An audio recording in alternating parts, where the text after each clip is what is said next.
in the 12 years you've been doing it, have you actually made money from it? So the system isn't working that well in terms of even royalties. I struggled to get to that place where radio was actually playing my music. Like, I guess naive right at the beginning when I was doing gospel music, and I was thinking,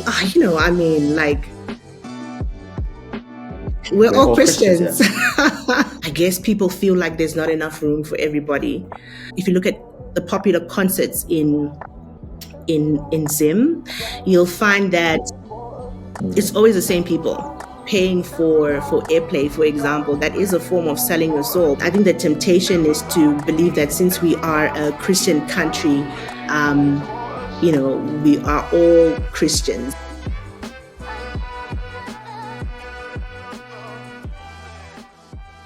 Hi guys, welcome to another episode of Warm Takes.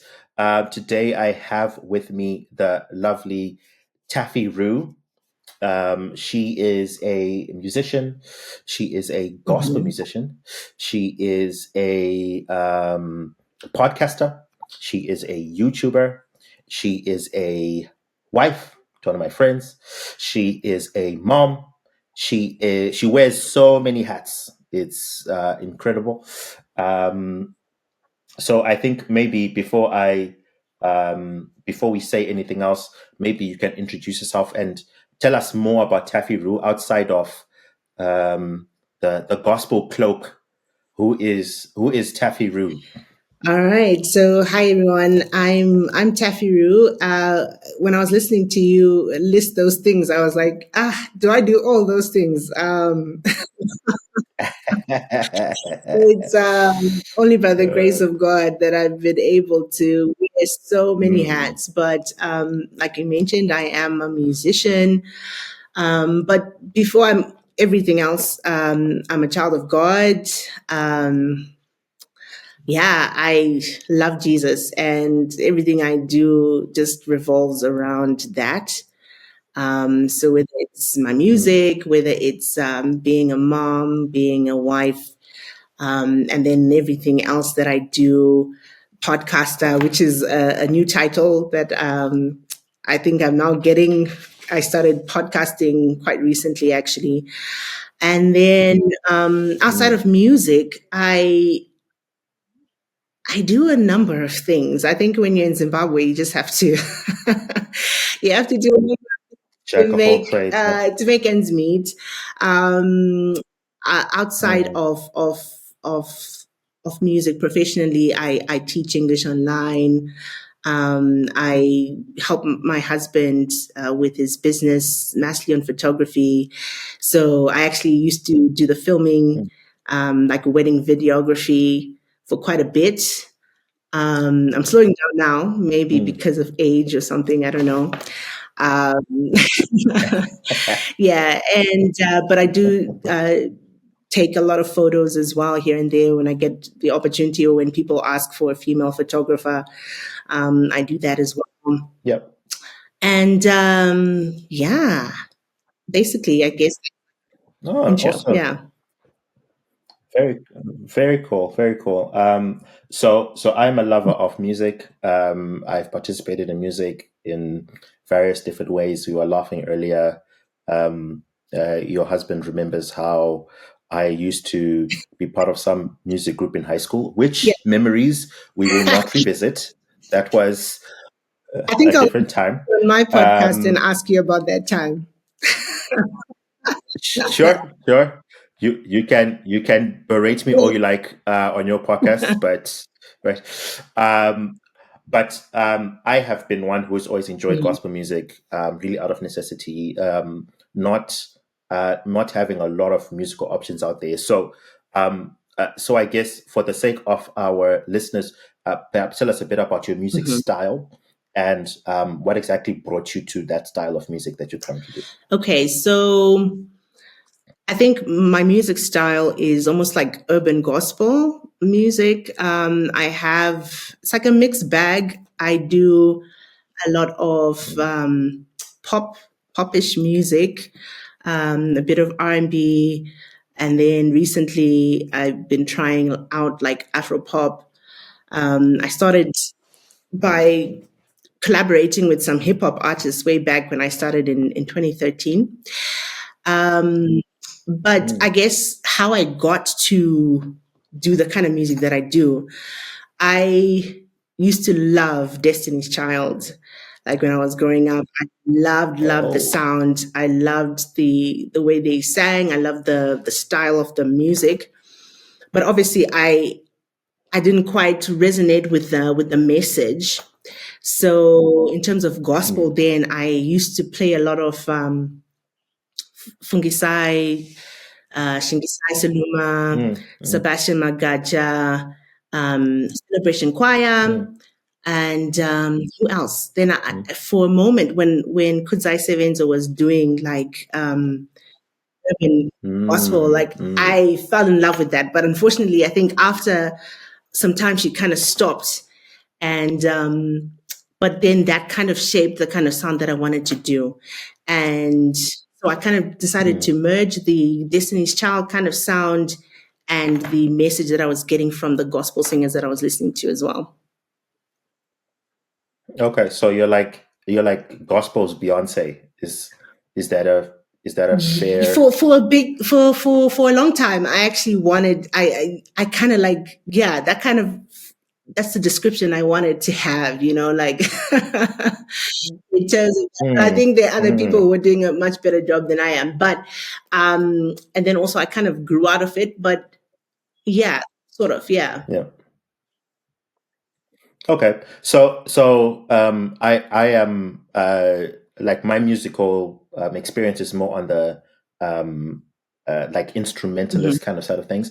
I'm not really in the songwriting, composing the whole thing. So just out of curiosity, what is your music process? How do you get from idea to song? What is the songwriting music production process? And usually, how long does it take from song idea to released song? What is that period? It kind of has changed over the years, as I have, moved from being a single person into being a wife and a mother. So the process has changed. But basically, I get a melody in my head and it comes along with words. And then I kind of, fortunately, because of technology, I can record the melody, I can record the song. Then when I have time, I sit down and then I flesh it out into a chorus. Then from the chorus comes like the verses and the bridge. So that's how I've done it most of the time. But recently, I've then been getting like instrumentals or beats from producers, and then I'm writing to that. So in terms of the process, from then when I have the concept, and then I write the complete song, and then I record it, I take some time. I hold on to the song for quite a bit because I like to kind of prepare myself mentally to push the song. So, like for example, with my last song, I recorded it like in October last year, but I only released it June this year. Reason being, it takes a lot to just prepare the social media content, to do the pre-release strategies and everything. And because I'm not a full-time musician, it obviously takes me longer because, it just takes a lot of time for me to get into my flow state and then produce as much as I can before I get, called by my daughter or I have to do other things in terms of just living life. So it takes a long time to then get to the point where you want to release it. Then now, because of just technology, we've got the digital streaming platforms that you then upload music on, but obviously you need your music video or some sort of visuals to go with that. And then also just the prepping of the press and radio and letting you know that something is coming. And then there's a release. And then obviously there's like the post-release strategy there, which just involves everybody to know about the song. Yeah. Mm. Okay. Do you do any live performance at all? Not at the moment. I haven't been doing any live performances. Um, I think probably the invitations are very limited, maybe because of the type of music Okay. that I do. So you'll find that it's hard for me to kind of like fit in on a Janet Manua stage or on a um, like Zim praise Mm, stage. It's kind of difficult because of just the type of music. It's not praise and worship. So you'll find that most of the music that's done at live concerts, it's more of praise and worship. And so my music mm, doesn't have a place. And then I can't also go to a circular platform because the message then is not conducive for environment there. mm, So yeah. mm, mm, That sounds like you are between a rock and a hard place. So I guess I would like to move to because I think we're touching Mhm. it on a bit, like the difficulties around the Mhm. industry. So before we speak about the difficulty around the industry, there is, of course, the difficulty of just being in Yeah. Zimbabwe, like just Mhm. in general. That in itself is creates a lot of complications. And I'm thinking if it creates complications for normal people working normal jobs for the music industry, it's probably much worse. Tell us a bit about being an artist in Zimbabwe and what how's that been like, and how are you handling the pressures of just living in a country that's pretty much in Mm. meltdown? Obviously, it's tough. I think if you ask any musician what challenges they're facing, they will tell you Yeah. resources is one of them, right? Because you need money Mm, to go into studio. You need money to pay the people who do the visuals. Fortunately for me, my husband does them for me, but then that's also at the expense of then not getting work outside that actually pays, right? So directly, yeah, we're yeah, still yeah. paying There's for cost. that. Um, so it's Mm, very difficult, obviously, to be a musician in Zimbabwe, like you mentioned. Um, Even if you want to get a job that you want to do and to pay for the art, it's also very hard to get a job, a good paying job that enables you to then finance the music. So mm, that also makes it really, really difficult. And so mm, for me, I also do a talent show called Bring It On, where we get young people who are gifted in the different areas, so singing, dance, spoken word, and yeah. hip hop. And I find it very Mm, difficult to be like, pursue your dream to be an artist in Zimbabwe because it's really, really don't have financial mm, backing for it. So mm, the environment has also kind of created what can I say, a place where if you find the opportunities to make the money, the people who are making the yeah. money will do whatever it takes to stay there. And so then that suffocates upcoming Mm, artists. So, for example, if corporate is sponsoring someone, they're going to sponsor that person only, and then no one else is going to benefit from the resources that come from that, mm. and that person is going to do whatever it takes to stay there, and yeah, it just ends up killing the industry. That that sounds very very not Christian, and it's almost like you would not expect that to be happening in um, like circular music industry. I'm like, okay, that makes sense. Someone wants to keep their position, but almost in the Christian music scene, you don't expect that to be actually Mhm. occurring. Um, uh, and I guess something you said struck me where you said you can't even encourage people to pursue this industry because you understand how difficult it's been. How long have you been doing music? So I started in 2013. That's a long time ago. About 12 years. So in the 12 years you've been doing it, have you actually made money from it? So you because obviously the system isn't working that well in terms of even royalties in Zimbabwe, getting royalties from your music. Mm, I did get like my first like royalties like in 2024, which is like last year. that's last year. After doing, music for 13 years, for 12 years rather. But that's Mhm. because that the radio, Was yeah. it, sorry, was it a big check?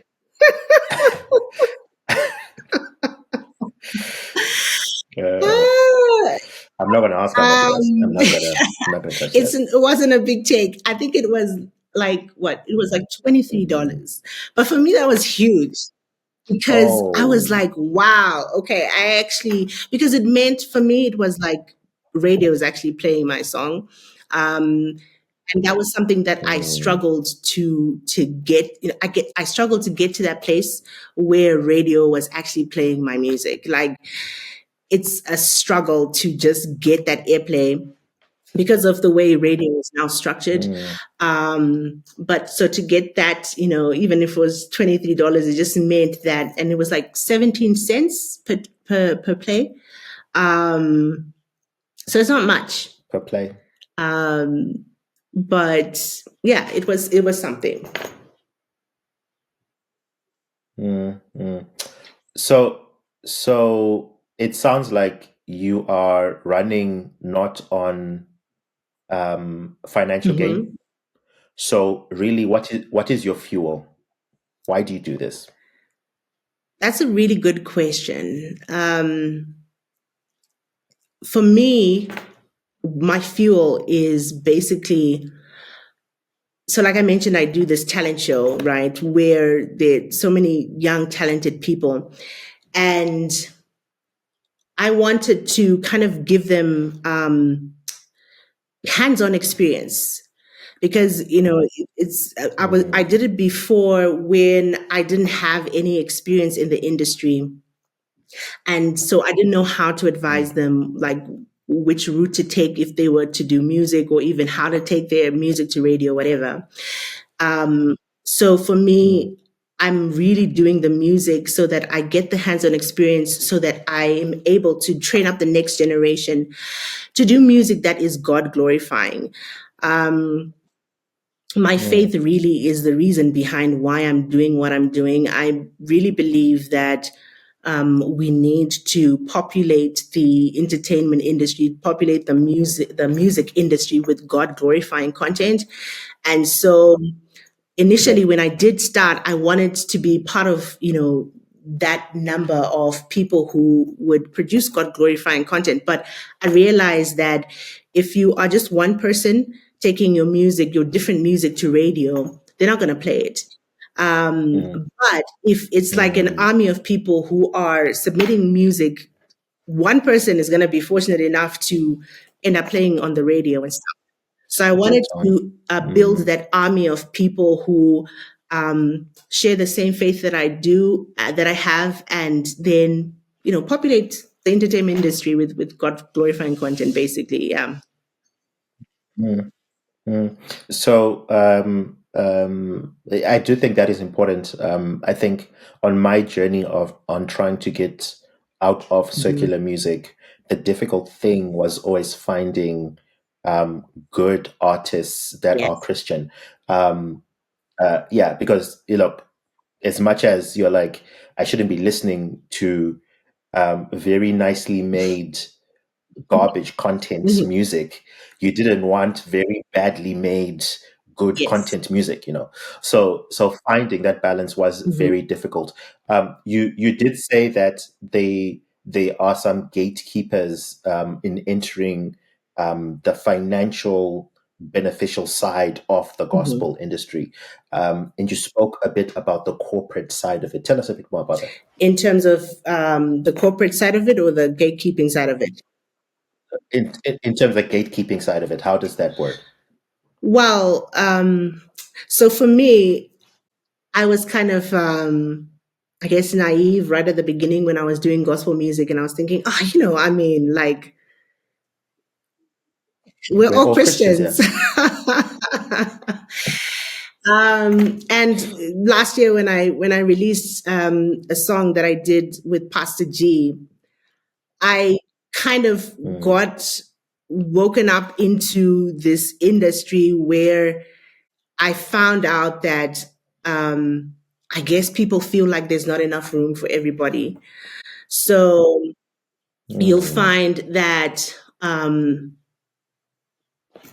like, for example, in my case, um, I was promoting mm, the song, and people were kind of getting excited about it, and like mm, a big, well-known artist decides to release their song on the day that, like an hour after my release. So like they had planned to release after my mm. release, but they decided to, like, I don't know, place Bring it bring it closer. closer. They changed the date literally, Mm, like I think the week of release and stuff like that.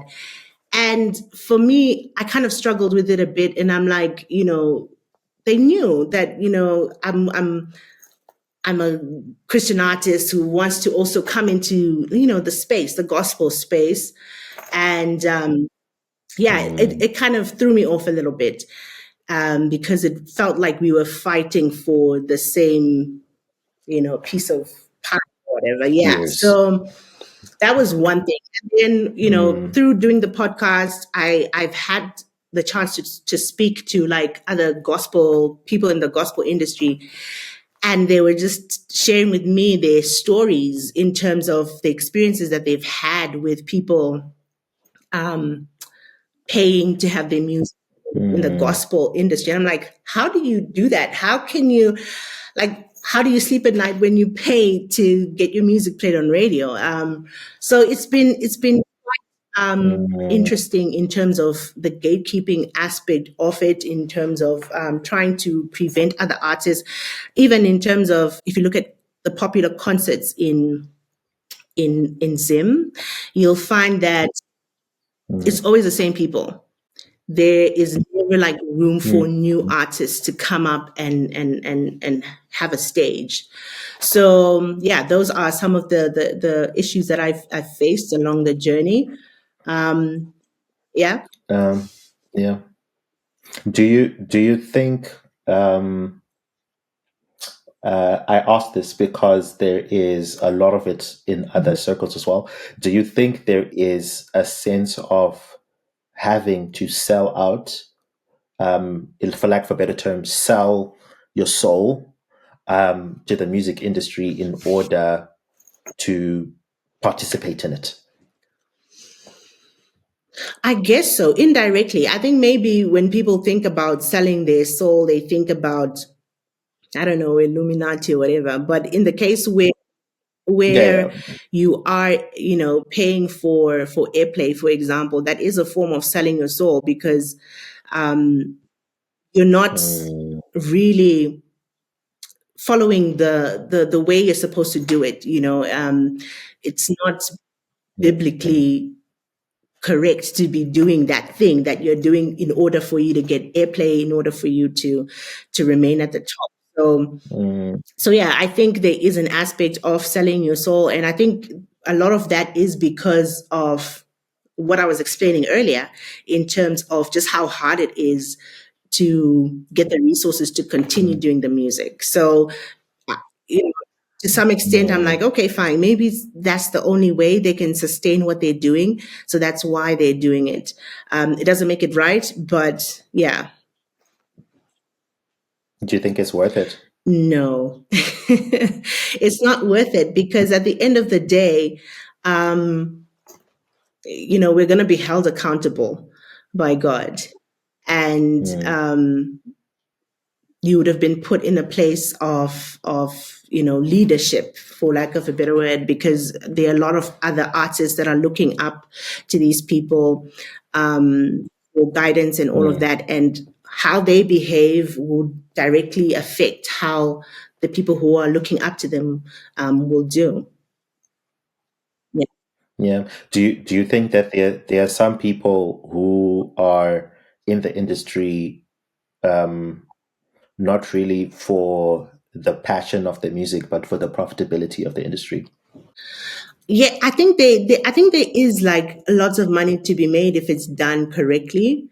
And obviously there are people Mm, who have seen that gap and they have yeah. exploited it, and they are not really doing it from a place of, I'm doing it because I want to glorify God with what I'm doing. But I think the temptation is to believe that since we are a Christian country, we are all Christians, but we don't have that relationship Mm. with God to really then guide us in what we are doing at whatever point in our lives.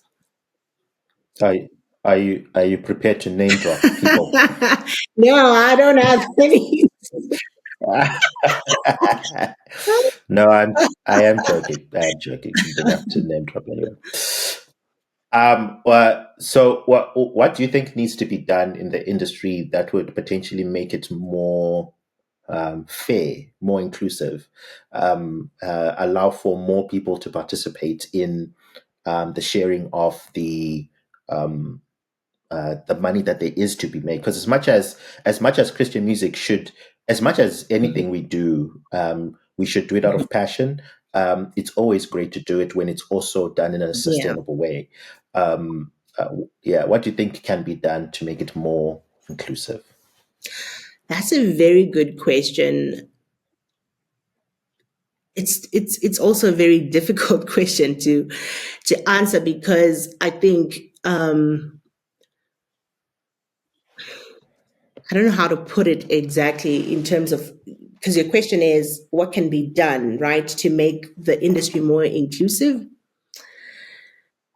Yeah. It's an uphill battle, frankly speaking.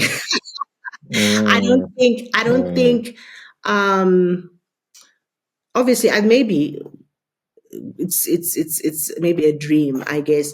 It's a complete overhaul of, the people who are there right now, um, mm, people who are in the systems playing the music on radio, for example, or who are mm, deciding what to play on radio. Um, mm, and even just so for example, with the platform that I was talking about in terms of Bring It On, the hope is to create mm, communities, because I think it's very hard, it's very difficult for somebody to change the way things are done by themselves, right?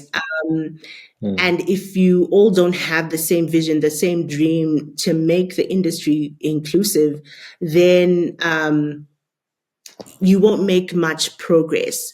So it's about coming mm, together. I mm, think if there was a coming together of artists, um, mm. and having people not look out for themselves, which is, obviously, what Jesus is all about in terms of loving your neighbor.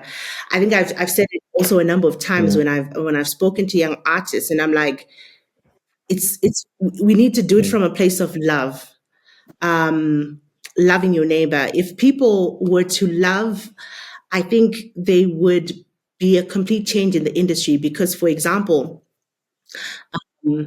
if, Mm, let's say, our listeners, for example, or fans in Zimbabwe, or followers or whatever, were to actually, mm, for example, watch the content or stream the music or buy the merch, or, because they genuinely love the artist that they are listening to, then obviously that means that yeah, that artist is now earning from, whatever they're producing, and then that music. becomes sustainable. Yeah. And then in terms of Mm, artists supporting artists, if somebody is releasing a song, or a new artist is coming up, mm, standing behind that artist, supporting them, teaching them lessons that ensure that they are not making the same mistakes. I think that being mm. done from a place of love would make that industry more inclusive. Yeah, yeah, I agree with that. Um, um, would you say to someone who would want to enter the gospel industry that it's uh, it has to be out of passion, because really, if it's for the sake of making money, it's not. It's going to be frustrating. Yes. My father said to me, I think I've been sitting on the fence in terms of whether, to make money or turn myself into a business, right? We've heard a lot of, you should make your music into a business or whatever the case may be. And I remember speaking to my father, and he was like, the moment that money is involved, it changes everything. And I kind of understood, after some years of just chewing on it, and I kind of realized that, somehow when you are doing something because of the money, especially something that you started out of passion, you it Yep. changes. It changes. The motivation changes, Yep. no matter how you put it. So, for example, you can start from a pure heart where you're like, I'm doing gospel music because I want to glorify God. I want as many people to hear about God as possible, right? And then you get, a sponsorship or a corporate that wants to, sponsor your music and things like that. But the only reason why you got that sponsorship is because radio is playing your music, people know about you, and you are, urukupisa, like what they say in the States. Mm, mm, And mm, mm. you get corporate to sponsor you, and you're able to continue doing your music and things like that. And then you find that, okay, fine, if I stop playing on radio, for example, then I might lose the sponsorship. So how do I ensure that I Yep. keep the sponsorship, so that I keep doing history? Then Mm, you start, maybe cutting corners in terms of paying the DJs to play your music, or um, blocking, mm, other artists from becoming known, by, releasing your music um, earlier than they, and then you drive the traffic away from them because you're now trying to make sure that you continue doing the mm. music. It then like muddies the waters in terms of what you should be doing in order to keep the money flowing. So money Yep. it just complicates things. So if you are a gospel artist, Mm, because if I was doing it for the money, honestly, I would have stopped. Like I think after every like release, I get so exhausted because there's a lot of marketing that goes into it, mm, and paying the YouTube ads or the Facebook Meta, whatever. Um, know that there's mm, nothing coming at the end of the campaign, sort of situation. I mm. get so exhausted. But the reason why I then keep on going is that after some time, after resting and just being in the Word of God, it's impossible for you to keep quiet, and then you have to do it again. So, Mm, so mm, yeah, it's those things that I'm like, yeah, if you're gonna do music, I think it just has to be out of passion. Obviously, that a lot of artists will be like, Taffy, you shouldn't be saying that because then people are going to abuse. But I think, yeah, people are not mm, going to end up making money from their music, and that's just the way it is. So you just need mm. to that make that decision that okay, I'm doing this for God, and if your when your time comes and He opens the door, nobody will be able to Mm. shut it. But until then, you need to be doing it from a place of passion, and even after as well. Yeah. Would you call it a burden? Yes, I would. I think Mm, just to quote my dad as well, he's like, when you have a burden about something, you need to do something about it, right? Um, so I mm, would call it a burden because, even like if I'm to open up, like the past few days, I've been thinking, "Eish, I don't think I want to keep doing this, but I know after like a mm, couple of months and God gives me a song, I'm gonna I'm gonna be back You're doing it gonna get again. back to Yeah. it. So yeah. Mm, okay. How do you? And I'm gonna speak Christianese, and I'm sure you understand what I mean. How do you stay joyful? Because the thing with burden sometimes is that you get to a point where it's just Mm. despair. Sometimes you just like it seems like what I'm doing is Mhm. pointless. How do you stay joyful? Counting my blessings. I think Mm, that's the long and the short of it. Counting my blessings in that I've been given eternal life, and mm, I'm serving God, the person, the being that gave me that eternal life, and it's an honor really to serve Him. Obviously, He never said it was going to mm, be easy. It's not going to be easy, but it is an absolute joy. So if I am thinking about the eternal reward, um, that's one blessing, and then just the opportunity, I guess, to also see God in action as I am serving Him. Because a lot of the times, mm, the temptation is to be like, okay, fine, I'm going to save up. For example, in my case, I'm going to save up so that I can, work towards releasing a song. But life just doesn't allow mm, you to get to that point where you have extra to save, especially here in Zimbabwe, for example. mm, But mm, deciding to continue and do it, I then see God provide in everything else in life. So He provides for life, and then He mm, provides for me to do the music. It's not like $1 million in the bank or whatever, but just enough to get that song out, to get that song to somebody who needs to hear it. And then just that mm, opportunity to see Him work in my life, it gives me joy. And just counting all the other blessings as well that He has given me, be it materially or even just emotionally, through my family and their support mm, to encourage me. They keep encouraging me to keep going as well. So all of that helps me to stay joyful, and then even just like bring it on as mm, well. Um, just the mm, joy of mm, serving God in encouraging young people to use their gifts for God. That gives me a joy that I can't mhm, even explain. And so, yeah, mm, just going back to the source, going back to God, and just thanking Him for what He's already given me, allows me to stay joyful in the tough times. mm. Cool.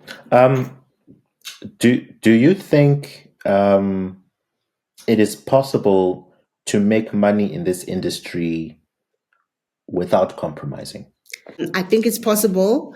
With God, anything is possible. I think, Okay. anything is possible. Because, like for me, like if when I look at even releasing Nemi last year in 2024, just a quick Mm, testimony. Like I remember we called a mm, particular TV station and before the release, and we're like, I've got a song coming out, and I want to come out on I want to feature, and mm, the guy who spoke to us, he like, he really like mm. he didn't have any kind words. He didn't have any kind words, and Oh. we Mm, we we left it right.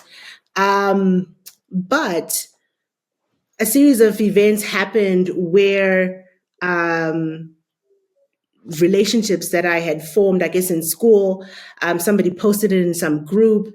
And apparently, there was someone who worked at the TV station, who worked at that TV mm, station, who ended up calling me for the interview. And I ended up on the morning show anyway. mm, So it's so I'm saying anything is possible with God, but you have to go through a lot of yeah. hurdles to get there. You have to really exercise that Mm, faith that you have to get to that place. Yeah. Have Zimbabwe being Mhm. Zimbabwe, have you ever been in situations where there was a conflict between um, a financial decision and your spiritual values? Mm. A financial decision and my spiritual values. Mhm. Yeah. So, for example, you wanted to achieve something. You wanted to achieve something like spiritually, like you're trying to make a song, you're trying to do Mhm. something, but there was someone you had to, a gatekeeper, and they wanted maybe some financial remuneration for you to get there. Like, wait, it looked like, Ish, I don't know if we can do this because I feel like we'll be compromising. So fortunately, I don't think people have been outright with me like that. Maybe it's because Mm, I don't know, maybe the my demeanor or how I handle myself is like I'm not even that's not even an option. um, yeah, yeah, yeah, yeah. so it hasn't come up. Um, Mm, so yeah, but I think maybe indirectly they kind of they might hint at it, but maybe because I'm like it's not possible. I can't read the mm, room in that situation. Um, yeah, so I haven't personally experienced it, but it's something that, like for example, if I go to workshops, musicians workshops, and they're talking about their experiences, they actually really share that they speak need to about this. pay, Mm, and the mm. authorities or whatever, they're like, you don't pay. But at the end of the day, people do end up paying because it's very difficult to get that airplay. Just from your sharing that the music industry has some dark Hmm. sides to Hmm. it. But I think at the end of the day, you're trying to also, I think with the initiative you've also started, you're trying to also encourage people to stay involved in the gospel music because of its greater impact that Hmm. it has. Um, if you knew right now someone who's interested in getting in gospel is listening to this interview, or someone who's in gospel and feels discouraged is wanting to continue, what would you tell them um, to motivate them to continue? Take it to God, you know. Um, Mm, if He's the one who's given you the burden to do it, He will provide the means for you to do it. Um, we were never mm, meant to depend on ourselves or to do something out of our own strength. Um, so mm, if you want to do gospel music, you feel that God is leading you to do gospel music, then go to Him and request. Like the Bible talks about, let your request be known to God. It might not look mm, the way you think it should look. Um, so, for mm, example, for me, I decided to network, for example. I think mm, for a long time, I was like, I need to do this music thing by myself. And then I guess God was like to me, mm, go out there and network. I was terrified of networking to other people. mm, And then I decided to go to, networking functions, by the leading of the Holy Spirit, even the mm, circular ones, because I know like with gospel musicians, we're like, that is a circular platform. So I'm not going to go there. And then I started going to mm, those platforms, and that's where I met people. I met people and made relationships with, radio personalities, just becoming friends with those people, um, having a relationship and forming a friendship, or even just seeing them as people. I think at the end of the day, mm, we tend to think that they are not people with feelings, and we kind of keep our distance and stuff like that. Um, so just being able to network then helped me to, you know, be, it helped me to go to mm, them in with whatever request I had, and they could also see me as somebody they could also assist without any payment or mm, anything like that.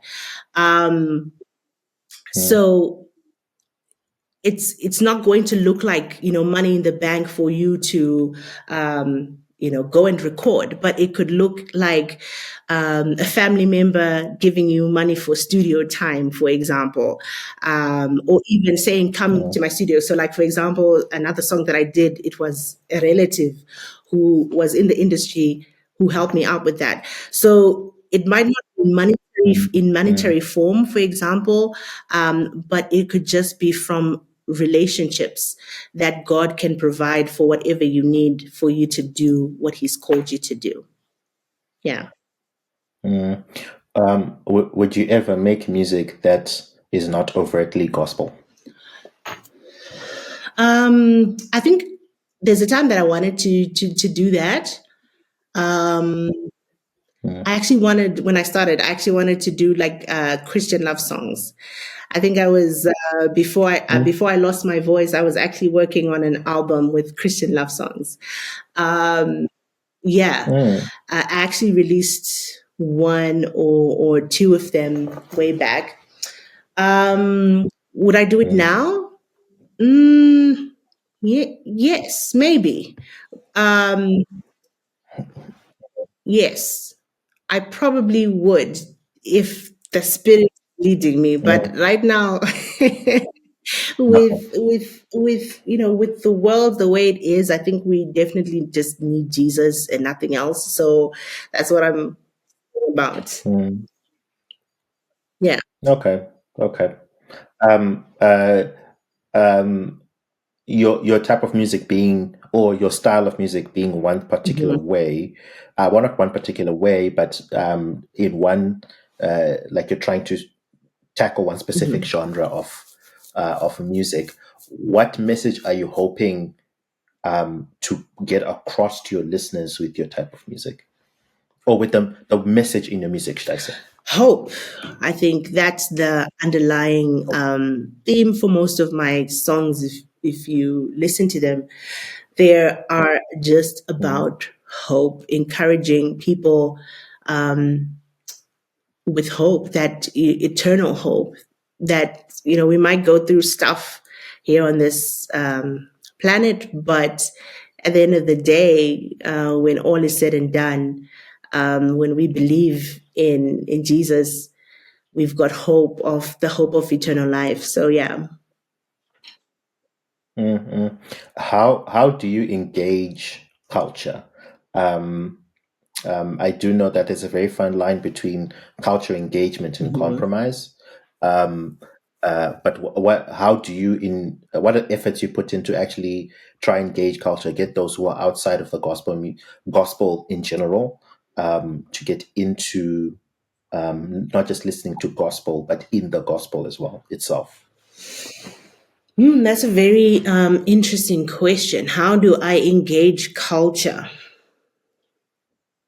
Mm. Um, Or or do you? right. Let me start there. um, I guess I I kind of do, but not directly. Um, Mm, so I'm going to be talking a lot about Bring It On, but it's the platform itself, the way mhm, it's structured is like, so for mm, example, we invite young talented people, and we're not like Christian music only or gospel music only, for example. It's just a talent show, mm, right? And we mm, mm, invite these young people to come into the church with their gifts and whatever song they want to sing. But mm, as we walk with them and spend time mm, with them, you'll find that they leave, if they didn't know Jesus, they leave that place knowing Jesus. So it's a place where young Christians mm, who want to use their gift can come, and they are welcome, and they're surrounded by people who are just going to love on them, and hopefully they're going to see Jesus through that. And we have seen a lot of young people who were unsure about their faith, mm, or maybe they weren't bold enough to share their faith with other people, then leave the platform bold enough to talk about the gospel, or even just then considering the type of content that they're doing and seeing, is it building society or not? And so that's mm, how I've kind of been engaging with culture in that way. And then also, I mentioned in terms of going mm. to these uh, networking functions, for example, and just being in a place where Yeah. other Christians are probably like afraid of going because they're like, I don't know, they'll be contaminated. I don't know. But being in that place and just serving, because with some of the platforms I've actually just tried to like work my way into the organizing or just the serving part of those things, just to be able to, Yeah. smile at someone, have a conversation going with someone, and hopefully they can, meet Jesus Mm. that way. So that's kind of like, yeah, Do you, yeah. Do you feel like you could do more? there's always more to be done, eh? I think I can, Mm, I definitely feel like I would love to do more. But, mm. as somebody who is a mother and a wife, I also have responsibilities. So you'll find that I have to, Time. work to put food on the table as well. So that kind of Mm, steals away from the time that I feel I could be doing more. But I think, one thing I've been telling the young people as well is that, there's a time for everything. And right now, mm, I need to balance being able to survive and do ministry. But there's a time God can actually mm, open up the doors, and I'll be able to do ministry full time. And I just need to be faithful in doing what I'm doing now until that door opens. I get that. I get that. Do you think that there is potential for improvements? Or let me say this: in the next Mhm. 5 to 10 years, where do you see the gospel industry going in the Zimbabwe context? In the Zimbabwe context, I think it's going in the right direction, because I Mm, think I'm starting to see people open up to alternative sounds when it comes to gospel music. I think for a very mm, long time, mm, it was just the singura, it was just the traditional sounding gospel, hymnal sounding gospel. yeah. So, for example, when I'd listen to chat shows, gospel chat shows, you'll Mm, find that, people are just reinventing the same song like 20 different times. Um, but mm, when around about the time that some of my songs started playing on the chart shows, I started seeing more artists who mm, were also breaking out from the norm and doing urban gospel music.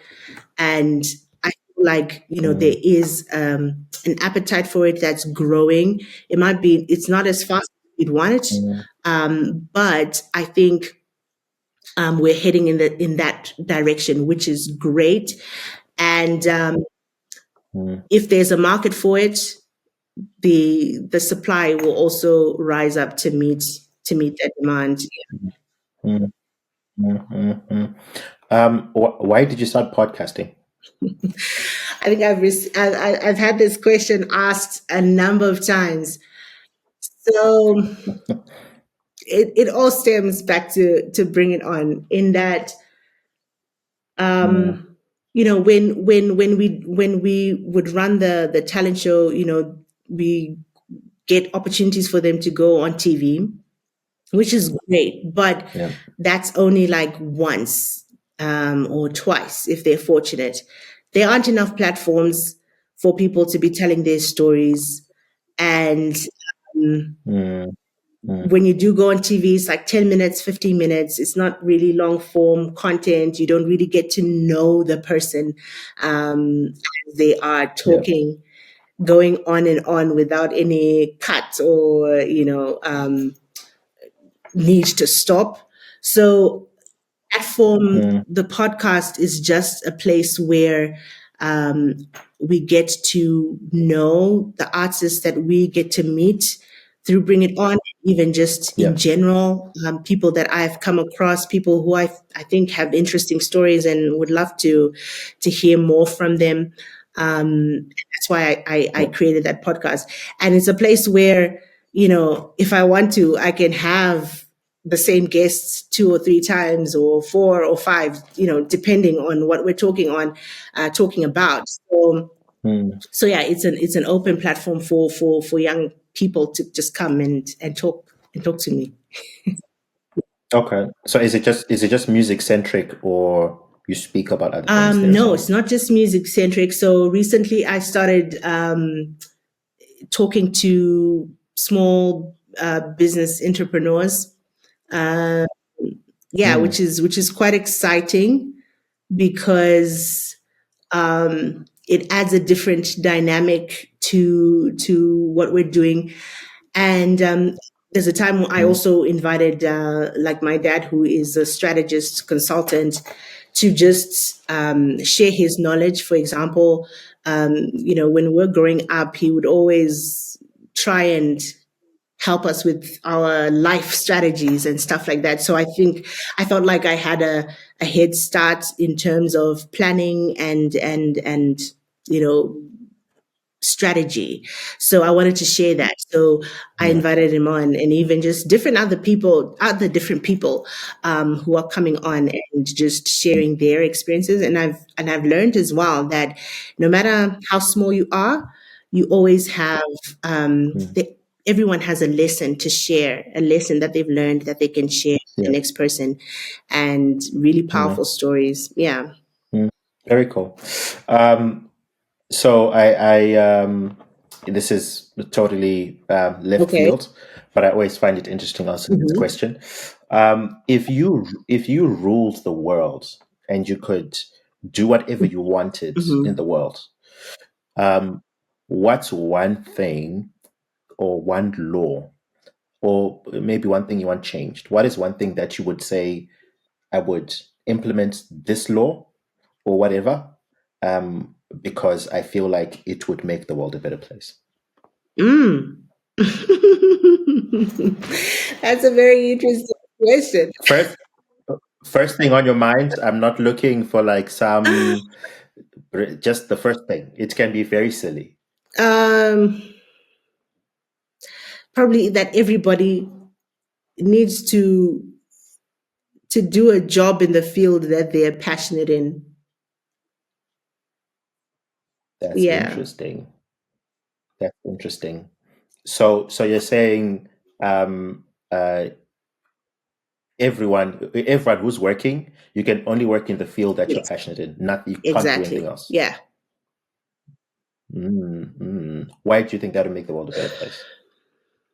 Um, I think it would make the world a better place because I think when you're passionate about something, um, you are willing to I think it's easier for you to serve other people when you are doing Mm, something that you love. Yeah. mm. So when So you will go above and beyond the cents and yes, dollars. exactly. If people are working beyond just putting food on the table, if they're just working from a place that when they're working from a place of love, passion with the thing that they're doing, Mm, I think, and I think you'd also just be a lot happier or a lot more joyful because I think there are a lot of people who are mm, stuck in jobs and stuff that they don't like, and then they end up taking it out on the mm, people that they're serving. Yeah. mm, mm. Okay, okay, that's actually a very interesting answer. Um, I guess just in Mhm. conclusion, it's been really great speaking to you, and um, um, I think for myself, I would just like to know because I'm a fan as well. You know, I listen to music; it's very cool. What kind of legacy would you say you're trying to leave for the music industry? If you could, at the end of your journey, if you had achieved this one thing, and you can say like, "I've really done a good job. I've been faithful and achieved this one thing." What would that be for you? Legacy that I want to leave. Mm, Yeah.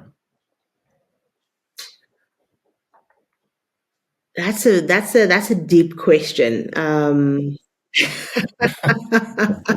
Because I think people really think that they're going, or think about the fact that they are going to die and leave this earth, right? So so when you're thinking legacy, you're like Mm. thinking beyond when you're gone, Beyond right? yourself. Yep. So in terms of legacy, I just want to be a person who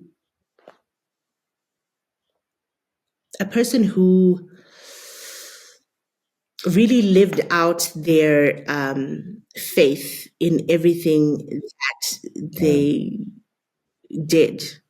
Um, mm, yeah, so whatever it is that I touch, I think my faith mm, in Christ has to be very visible or evident to people that this person is not just did not just do this just for the sake of, but they did it mm, because of their faith, because of their love for God.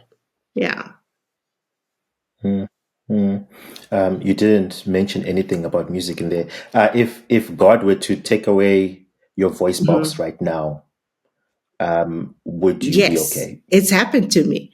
So so like I No. mean, I've been I've lost my voice, and I have been in a place where I haven't been able to sing to save my life, literally.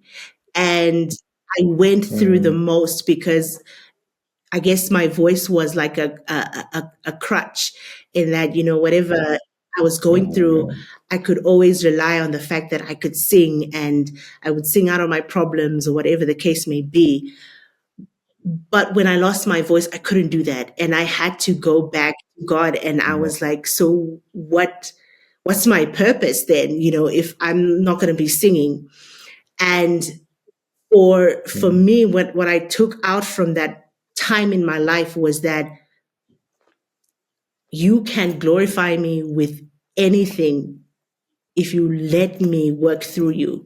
So if it's being mm, a mother, if it's being a wife, even if those are the two things that I do for the rest of my life, I can glorify God in that. Um, if mm, it's whatever it is, I can literally glorify God as long as I am loving Him with everything that I have. As long as I am loving my neighbor as myself, I can glorify God through anything, without voice. So mm, yeah. That is amazing. That is really cool. Um, uh, I think what you've done for me is you've opened my eyes a lot to what goes on in the background of the music that I Mhm. listen to. Sometimes, it's 3 minutes of your life. We don't realize how difficult it is, and what are the hurdles you have to go through, and the time it took, and Mhm. all that. Um, if if you were to ask our listeners to support you in one way Mhm. or the other, what would you say is the best way they can do that for you? The best way people can support is just to stream the music, comment, like, share. Mm, I think that's, mm, a mention on social media these days goes a long way. Sharing somebody's mm, content really goes a long way. helps with the algorithms, and helps people to figure or find out about a new artist or whatever. So I think that would be the best way physically, but also I think just spiritually for just prayers. I think gospel artists go through a lot. Yes, we struggle financially in terms of getting the music out there, but I think once you decide to do gospel music, there's a lot of pressure on you in terms of even people looking at you as somebody who's perfect, and as a pastor of some sort, like you have to have your life together. But sometimes you also just, a Christian who just wants to talk about God, and you haven't been to theological school, all of those things, right? So praying for the gospel artists, because obviously when they fall, because a lot of people look up to them, they take a lot of people down with them, and so just covering them in prayer, I think that is probably the most important thing. Yeah. Yeah, I think sometimes we don't realize that even people in, as we are in like ministry and all, we are also trying to figure it out. There's a lot of things that we are still not so great at and figuring out. But thank you so much. I think this has been very insightful. Very insightful for me. I'm sure a lot of our listeners are going to start looking for your music, start looking for your podcasts. I'm going to link where they can find all your stuff in the show notes. So please go down there and have a look, and you can support TaffyRue, who's really a great artist. I really do enjoy your music. For myself, let me just say, please keep going. I do understand that it is difficult. It's always going to be. But please do keep pushing. And yeah, maybe if you'd like to say a final word of encouragement to our listeners, and we can call it a day. Yeah, I think first and foremost, I just want to say thank you so much for inviting me. This was really different, being on the other side of an hour conversation. Usually I'm the one asking the questions, so it was quite interesting being the one being asked all the questions. But it was quite an interesting discussion. I think I also got to share a number of things that I've never really talked about, right? Because people had never really asked. So thank you so much for asking all those questions and getting me to think, even things like legacy and all of those things. But it was great. In terms of words of encouragement, seeking first the kingdom of God, and everything else will be added. I think that is my verse for 2025. And that's the encouragement that I'm just giving to people who would ask for it. Seek ye first the kingdom. Awesome. Thank you so much, TaffyRue. I know it's very late where you are. It's very early where I am. So thank you for making the time. I really do appreciate. I have learned something from this interview. It's always great when you walk away having learned something new. So thank you so much for joining. And yeah, for this episode, that'll be it. Thank you so much, guys, for watching. Please feel free to go down the show notes. Please follow TaffyRue on all the social media. Listen to her music. I can guarantee that you're going to enjoy it. If you enjoyed, please subscribe, share the podcast, and I'll catch you guys in the next one.